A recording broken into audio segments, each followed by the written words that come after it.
Crystal Walker. That's a cool name. Crystal Walker says, what made you want to get into music?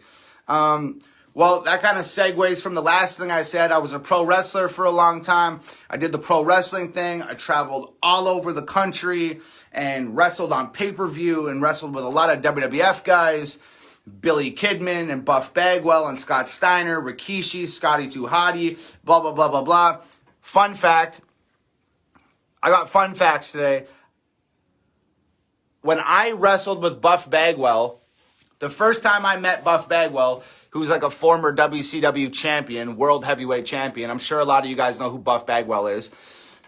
Buff Bagwell took me to Hooters, and we got shit-faced on like 3 pitchers of beer and some wings. And then we went and got on a roller coaster together, wasted drunk.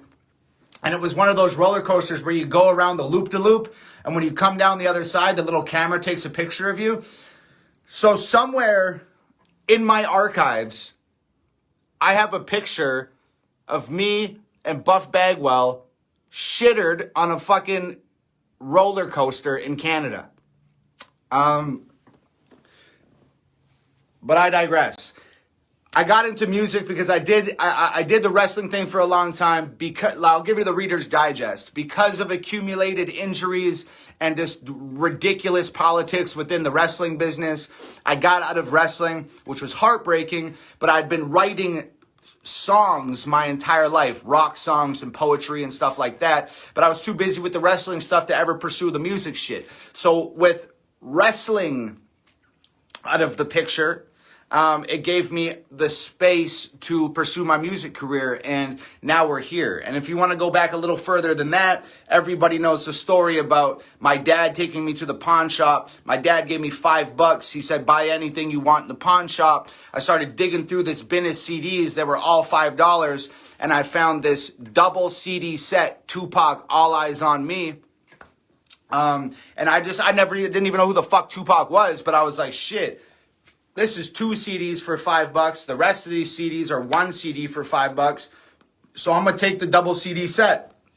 I took the Tupac All Eyes on Me double CD combo, went home, listened to those 2 CDs for probably the next year and a half, fell in love with hip hop, didn't fully connect with what was going on. Then one day I was on a yellow school bus heading home to my house from elementary school. I was sitting on the back of the bus. This kid named Keith Rundle sat down next to me. He had a Discman with him, a Sony Discman. And he said, yo, you got to listen to this CD. I stole it from my brother. And I said, who is it? And he said, it's Eminem. He's a white rapper.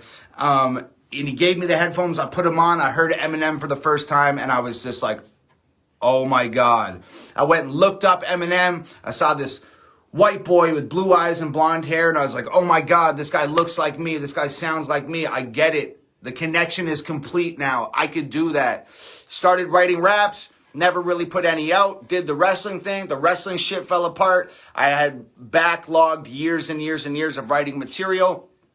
Bought a computer, bought some beat making software, bought a microphone, bought software to shoot music videos. I started literally making beats, recording songs, shooting and releasing music videos like within 6 months of that. So, dude, it was a little bit of a wild ride, but I'm one of those people that believes that everything happens for a reason. Everything happens exactly the way that it's supposed to happen. And even though it was a long road and a little bit of a roundabout way of getting to where we're at now, sometimes you got to take that roundabout way. Sometimes you got to take the scenic route, even if you don't want to take the scenic route, even if you're not interested in looking out the fucking window.